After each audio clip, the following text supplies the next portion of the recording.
बहराइच गांव में बस से उतरने वाले मुसाफिर घोड़ा गाड़ी में बैठकर अपने गांव जाते थे। वहां टोटल 5 घोड़ा गाड़ी चलती थीं। 4 गांव के सरपंच की थी, 5वीं गांव के गरीब भोलू भैया की थी। सरपंच चाहता है कि भोलू भैया अपनी घोड़ा गाड़ी उसे बेच दें। देख भोले गांव में चार घोड़ा गाड़ी मेरी है। एक घोड़ा गाड़ी का तू क्यों झेलता है? कुछ और कर तेरा घोड़ा गाड़ी मुझे बेच। सरपंच कितनी बार कहा आपसे, ये हमारे लिए घोड़ा नहीं हमारा बच्चा है, और कोई अपने बच्चे को थोड़ी ना बेच देता है। इसका घोड़ा काफी तगड़ा है सरपंच जी। जहाँ हमारी घोड़ा गाड़ी 6-7 लोगों को ले जाती है, वहीं इसका घोड़ा 12-13 लोगों को एक साथ बैठा कर ले जाता है। हाँ, और जब तक भोलू का घोड़ा इस गांव में है, हमारी कमाई नहीं होगी। इसका एक ही चारा है, इसके घोड़े को ले जाकर अपने गांव की ऊंची पहाड़ी से गहरी खाई में फेंक दो। इतनी ऊंचाई से गिरने के बाद वो अपने आप मर जाएगा। भोलू ढूंढता रहेगा कि उसका घोड़ा कहाँ गया, और उसके घोड़े को खाई में चीख कौवे खा चुके होंगे।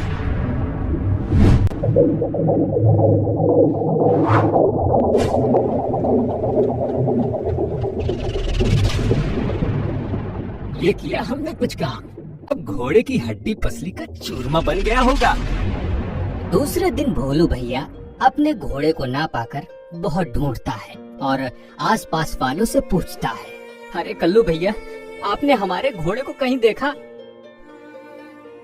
अरे बिल्ली काकी, आपने हमारे घोड़े को कहीं देखा? कमल भाई, आखिर मेरा घोड़ा कहाँ चला गया? आज तक तो वो कहीं नहीं गया। अरे भुलवा, हमारी तरह 5-6 सवारी गाड़ी में बैठाते तो बेचारा कभी नहीं भागता। 12-13 सवारी चढ़ा कर तुमने उसकी हड्डी पसली एक कर दी थी। बेचारा थक हार कर भाग गया होगा। नहीं, ऐसा हो ही नहीं सकता। मैंने अपने घोड़े को बहुत प्यार दिया था, वो ऐसे कैसे मुझे छोड़कर जा सकता है? ओह, ओह, ओह,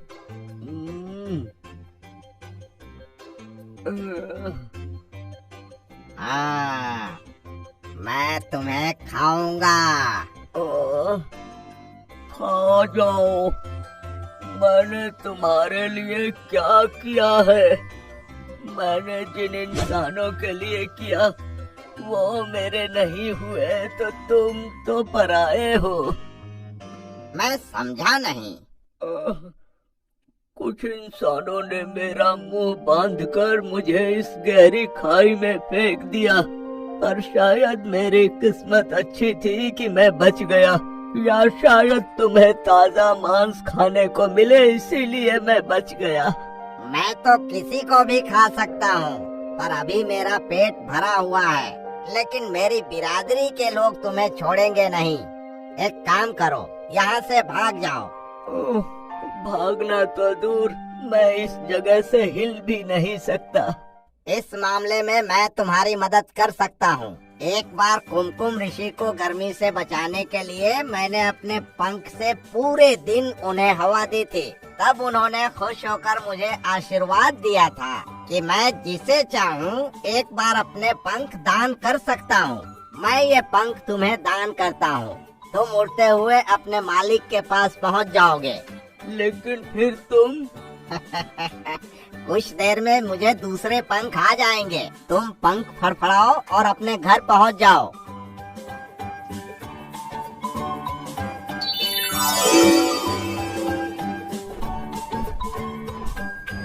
यहाँ उड़ता हुआ घोड़ा जाकर भोलू भैया के आंगन में उतरता है। फड़फड़ाने की आवाज सुनकर भोलू भैया बाहर आकर देखता है और अपने घोड़े को देखकर गले लगाकर रोने लगता है। कहाँ चला गया था तू? मैं कितना परेशान हो गया था कल से। अरे ये पंख कैसा? अरे तू उड़ सकता है। दूसरे दिन सरपंच घोड़ा गाड़ी में बैठने आए मुसाफिरों से कहता है, देखो भैया, एक आदमी का यहाँ से बहराइच तक का 10 रुपया लगेगा। कल तक तो 3 रुपया था। आज से 10। बैठना हो तो बैठो, नहीं तो पैदल जाओ। अरे पर इतनी दूर पैदल कैसे जाएगा बेटा? तो 10 रुपया खर्च करो काकी।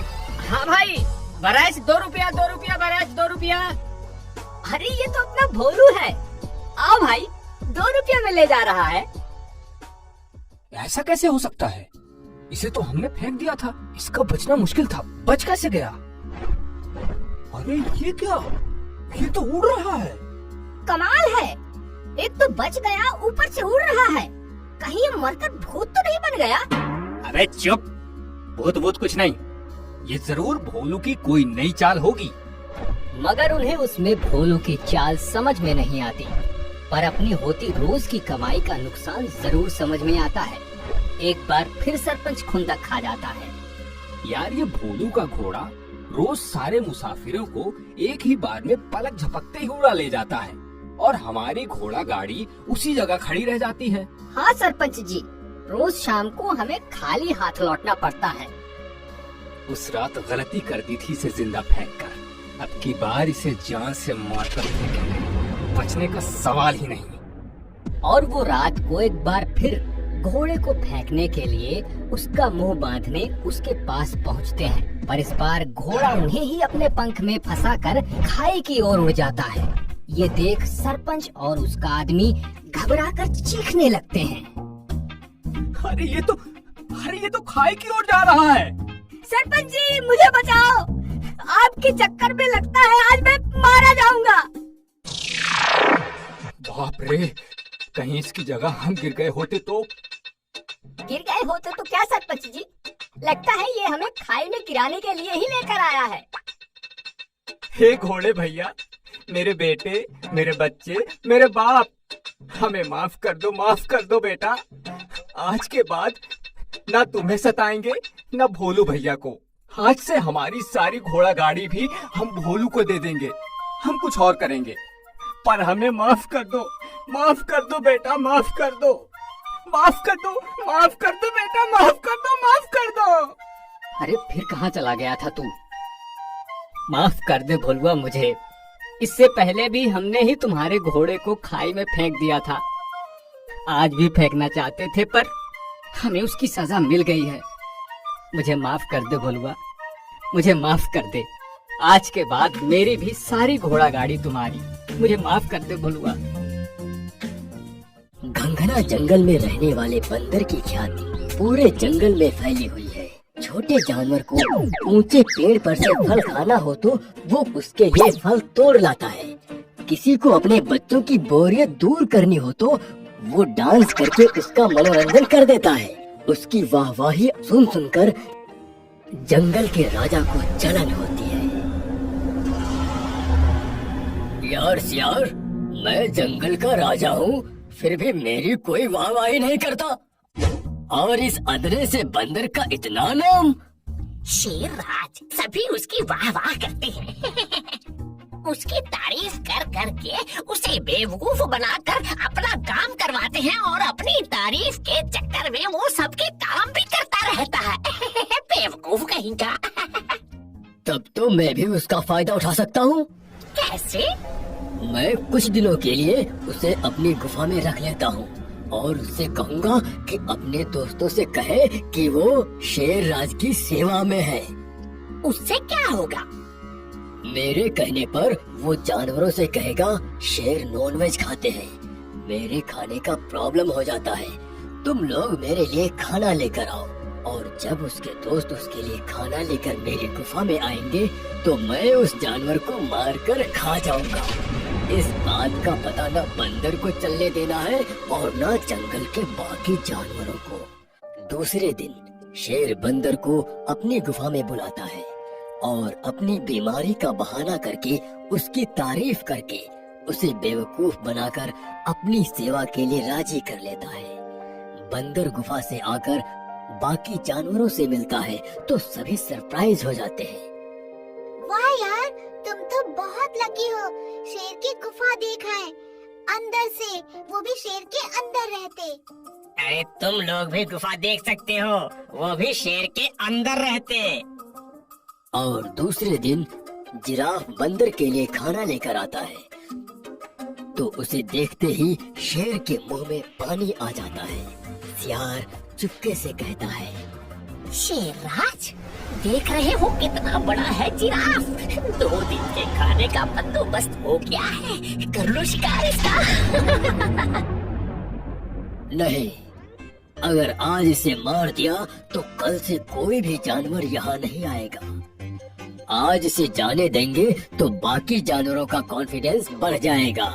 मुझसे मिलकर भी शेर की गुफा से जिंदा वापस आया देखकर बाकी भी आएंगे और फिर हम उनका शिकार कर लेंगे। हाँ। दूसरे दिन हिरन बंदर के लिए खाना लेकर आता है तो हिरन का इतना नरम नरम गोश्त देखकर सियार के मुंह में पानी आ जाता है। वो फिर शेर से कहता है, अब इसका शिकार तो कर लो। नहीं, आज इसे भी जाने देते हैं तो 100% सभी को यकीन हो जाएगा कि बंदर के लिए जाने पर शेर उनका कुछ नहीं बिगाड़ेगा। बस वे असावधान होकर रोज खाना लेकर मेरी गुफा में आएंगे और खुद मेरा खाना बन जाएंगे।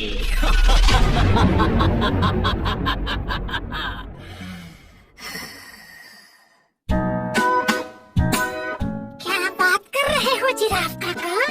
आप शेर की गुफा से जिंदा वापस आए, वो भी शेर से हाथ मिलाकर। अरे यही नहीं, मैं भी उससे मिलकर उनकी गुफा के अंदर से सैर करके आई हूँ। तब तो मैं भी बंदर भाई के लिए खाना लेकर जाऊंगी और अंदर से गुफा देखूंगी। और दूसरे दिन नील गाय बंदर के लिए खाना लेकर आती है तो गुफा देखकर सरप्राइज हो जाती है। वाह, कितनी सुंदर गुफा है। अंदर से कैसी है? अंदर से भी देख लो। अगर मुझसे डर लग रहा है तो मैं बाहर चला जाता हूँ, थोड़ा टहलना भी हो जाएगा। तबीयत खराब है ना बंदर भाई, तब तक तुम खाना भी खा लेना, ठीक है? जी शेरराज। और शेर सियार को इशारा करता है। दोनों बाहर निकल जाते हैं। यहाँ नील गाय बंदर के साथ गुफा में घूमती हुई खुश होकर कहती है, बहुत देर हो गई, तुम खाना खाओ, मैं चलती हूँ। बंदर खाने बैठ जाता है। नील गाय गुफा से बाहर निकलती है और जैसे ही गुफा के पीछे पहुंचती है, घात लगाए बैठा शेर उसका शिकार कर लेता है। शेर और सियार नील गाय की पार्टी मनाते हैं और उस दिन के बाद जो भी खाना लेकर आता है, शेर वापस जा रहे उस जानवर को शिकार बना लेता है। सियार, आज से एक नियम बना लेते हैं। एक दिन सवेरे खाना लेकर आए जानवर का शिकार करेंगे तो दूसरे दिन शाम को खाना लेकर आए जानवर को शिकार करेंगे। क्यों शेरराज? ताकि एक दिन सवेरे वाला वापस जाए तो लोग उसे देखकर कोई शक नहीं करेंगे। एक दिन शाम वाला वापस जाएगा तो कोई गलत शक भी नहीं करेगा।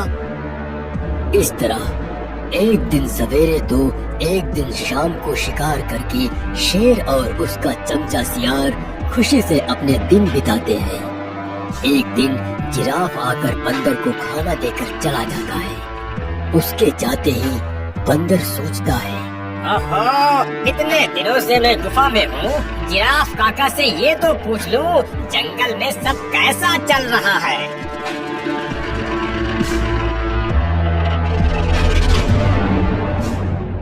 अगर मैं यहाँ रहा तो मेरे लिए खाना लेकर आने वाले मेरे सारे दोस्त शेर और सियार का खाना बनते जाएंगे। क्या करूँ क्या करूँ, इनसे लड़ तो नहीं सकता।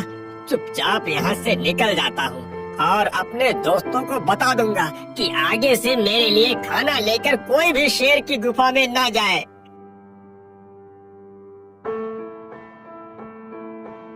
लगता है बंदर को सच्चाई पता चल गई, तभी अपना खाना छोड़कर भाग गया। इससे पहले कि वो सभी को हमारी शिकार वाली बात बताए, हमें बंदर को अपना शिकार बना लेना चाहिए। पर कैसे? हमारे पूर्वजों का भी रिकॉर्ड है, बंदरों को पकड़ना बहुत मुश्किल होता है। बंदर तो बेवकूफ है, उसे उसकी बेवकूफी से ही शिकार बनाना होगा। और वे उसकी तलाश में निकल पड़ते हैं। कुछ आगे जाते ही उन्हें बंदर एक पेड़ पर बैठा दिखाई दे जाता है।